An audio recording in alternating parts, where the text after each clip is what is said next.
रात के करीब बजे थे 11:30। पति अपने 4 दोस्तों के साथ एंटर करता है रूम में जहाँ पर उसकी पत्नी बैठी हुई थी। बैठ जाने के बाद उसने वही वाली फिल्म फिर से चालू कर दी और फिर से वही सब कुछ स्टार्ट हो गया।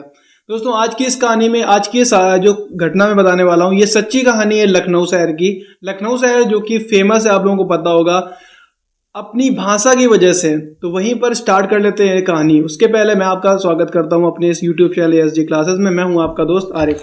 ये सच्ची घटना है एक ऐसे लड़के की, एक ऐसे व्यक्ति की जो पहले से ही शादीशुदा था। उसने एक प्रोफाइल बनाता है डेटिंग ऐप में, जिसमें उसने लिखा कि वो तलाकशुदा है और उसको एक तलाश है एक सीधी सादी लड़की की जो कि उसके साथ शादी करके रह सके। उसकी अगर बात करें तो उसकी सालाना अर्निंग जो है लगभग है 1 करोड़ रुपए। ये उसने अपनी डेटिंग ऐप में अपनी जो डिटेल्स थी वो मेंशन करी। जिसको देखने के बाद एक लड़की जो कि शिक्षक थी, सरकारी टीचर थी, उसने उसको देखा और उसने उससे बात करने की इच्छा जाहिर करी। तो उसने डेटिंग ऐप के थ्रू नहीं लेकिन अदर सोशल मीडिया एप्लीकेशन जैसे कि फेसबुक हो गया, तो फेसबुक के जरिए उससे कांटेक्ट किया। कांटेक्ट करने के बाद उसके साथ शादी करने का प्रस्ताव रखा और बाद में शादी के लिए फैमिली जो है वो राजी होगी। शादी होती है लखनऊ में, लड़का लखनऊ आता है जहाँ पे शादी करने के लिए। लेकिन वहीं पर एक ऐसी घटना होती है जो शायद अगर लोग पहले से इस चीज़ को ध्यान देते तो शायद इतनी बड़ी घटना ना होती, लेकिन शुरू में लोगों ने ध्यान नहीं दिया। और घटना ये थी कि उस लड़के के फैमिली से कोई भी व्यक्ति नहीं था। मतलब लड़की वालों की तरफ से तो सारे लोग थे, नाना दादा बाबा सब कोई था, लेकिन अगर बात करते हैं लड़के की तरफ से तो कोई भी नहीं था।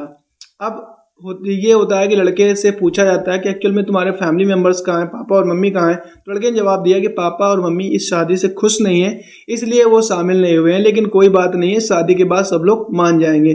सभी लोगों ने इस बात को इग्नोर कर दिया और शादी करा देते हैं, क्योंकि सभी लोगों के आंखों में एक पट्टी पड़ी थी पैसे को लेकर। शादी हो जाती है। शादी होने के बाद लड़का उस लड़की को लेकर वहाँ से रवाना होता है और 1 महीने के लिए एक होटल बुक करता है जहाँ पर वो रुकता है। उसके बाद 1 महीने के बाद वो वहाँ से वापस से शिफ्ट होता है और पहुँचता है अपने ऐसी जगह पर जो कि अगर बात करें तो मध्य प्रदेश का सबसे आलीशान जगह थी।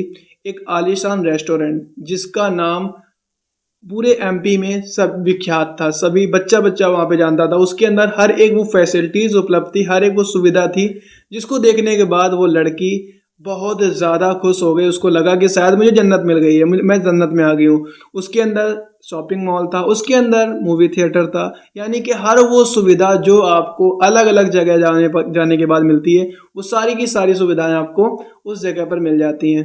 उसके बाद उस लड़की को यानी कि उसकी वाइफ, अपनी वाइफ को वो लेकर एक रूम में जाता है और वहाँ पर जाकर उसको बैठा देता है और बताता है आपको यहाँ पे रहना है, कुछ दिन बाद हम वापस से चलेंगे और अपनी अम्मी और पापा से मिलेंगे जाकर। ये सिलसिला चलता रहा लगभग 1 महीने तक। 1 महीने तक वो लोगों की शादीशुदा लाइफ बहुत ही अच्छी व्यतीत हो रही थी, लेकिन वापस से वो घटनाएं शुरू हो जाती हैं, शायद जिसकी वजह से उसकी पहली पत्नी उसको छोड़ के जा चुकी थी। जी हाँ दोस्तों, घटनाएं क्या है मैं आपको बताता हूँ। उस लड़के को की एक बुरी आदत थी, वो अलग अलग मूवीज़ देखता था। आप समझ सकते हैं किस मूवीज़ की बात कर रहा हूँ। और बाद में वो उसी तरीके से संबंध बनाने की उससे जिद करता था। शुरू में तो वो लड़की नहीं मानी, लेकिन धीरे धीरे करके वो लड़की उससे मान गई। हद तो तब हो गई जब ये चीज़ें बहुत ज़्यादा आगे बढ़ गई। आपने देखा होगा ब्लू फिल्म में या आपने उन टाइप की मूवीज़ में देखा होगा कि अलग अलग तरीके से, यानी कि अननेचुरल सेक्स कह सकते हैं कि के अलावा और भी बहुत सारी चीज़ें जो कि हो रही थी। कुछ दिन के बाद वो लड़का अपने दोस्तों को लेकर आने लगा और एक दिन अपने दोस्त को लेकर आया तो उसके दोस्त ने एक ज़िद करी। बोला, भाभी आपको मेरे सामने डांस करना होगा, लेकिन शर्त ये है कि आपके तन में एक भी वस्त्र नहीं होना चाहिए। पहले तो उसने मना कर दिया, लेकिन बाद में शस्त्र की नोक पर उसको नचाया गया और फिर बाद में उस लड़के ने यानी कि उसके दोस्त ने वही सब कुछ किया जो उसका हस्बैंड उसके साथ करता था। खात्मा यानी कि कहानी का एंड यही नहीं हुआ था, कहानी और आगे गई और वो अपने अलग अलग दोस्तों को लेकर आने लगा और अपनी पत्नी को उनके सामने परोसने लगा। उस लड़की की हालत बहुत ज़्यादा बदतर हो चुकी थी। मतलब उसको ये मान लो कि इतनी ज़्यादा हालत ख़राब थी कि अब वो बस अपनी मौत की भीख मांगती थी। लेकिन कहीं ना कहीं गलती उस लड़की की भी थी, उस लड़की के फैमिली मेम्बर्स की भी थी, क्योंकि उन्होंने सिर्फ पैसा देखा, पैसे के अलावा ये तक जानकारी हासिल करने की कोशिश नहीं करी कि एक्चुअल में उसके पास वो पैसा आता कहाँ से है। उसके बाद हुआ ये कि उस लड़के ने, यानी कि उस लड़की के हस्बैंड ने अपनी वाइफ के सारे वस्त्र निकलवा लिए और नौकर से बोला कि इसके तन में एक भी वस्त्र नहीं होना चाहिए, जिसकी वजह से यहाँ से भाग के जा ना पाए। हर एक जगह पे सीसीटीवी कैमरा लगा था, जिससे कि हर एक जगह की निगरानी वो लड़का खुद कर रहा था। वो लड़का इन सेंस उस लड़की का हस्बैंड। लड़की बहुत ज़्यादा गिड़गिड़ा रही थी, लेकिन उनको रहम नहीं आ रही थी।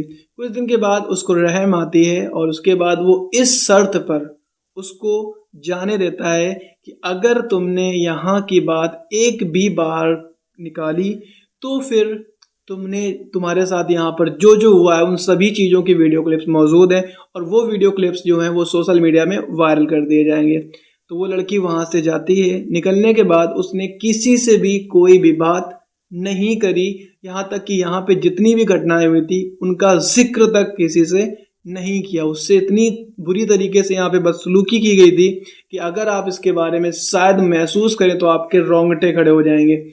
उसके बॉडी का ऐसा कोई भी हिस्सा नहीं था जहां पर सिगरेट को जलाने के बाद टच ना किया गया। उसके प्राइवेट पार्ट को अच्छी तरीके से जला दिया गया था, उसकी पूरी बॉडी को छलनी कर दिया गया था। उसके बावजूद उस लड़की ने एक शब्द तक नहीं निकाला जाने के बाद। लेकिन फिर ये घटना कैसे एक्सपोज हुई? एक्सपोज होने का एक रीज़न था, कुछ दिन बाद उसके हस्बैंड को फिर से लगा कि उस लड़की को यहाँ पे बुलाया जाए, तो उसने वहाँ से एक लड़के को भेजा और कहा कि जाकर उसको लेकर आओ, अगर वो ना आए तो उसका मर्डर कर देना। वो वहाँ से आता है, इसको लेने की कोशिश करता है, ले जाने की कोशिश करता है, लेकिन किसी कारणवश पुलिस उस लड़के को पकड़ लेती है जो उसको लेने आया था। और उसके बाद ये सारी की सारी घटना एकदम सबके सामने आ गई थी। इमेजिन करो अगर वो वापस से इसको दोबारा पकड़ने ना आया होता तो क्या ये घटना आप लोगों के बीच में, आप लोगों के सामने आई होती? इस कहानी को सुनाने का मकसद किसी की भावनाओं को ठेस पहुंचाने का नहीं था, सिर्फ और सिर्फ आप लोगों को जागरूक करना था, ताकि आप लोग ऐसी जगह पर ना फंसें। और अगर आप किसी से शादी कर रहे हैं या ऐसा कुछ है तो पहले अच्छे से पूरी जानकारी हासिल कर लें। मिलते हैं हम अगले स्टोरी में, तब तक अपना ख्याल रखें। Thank you.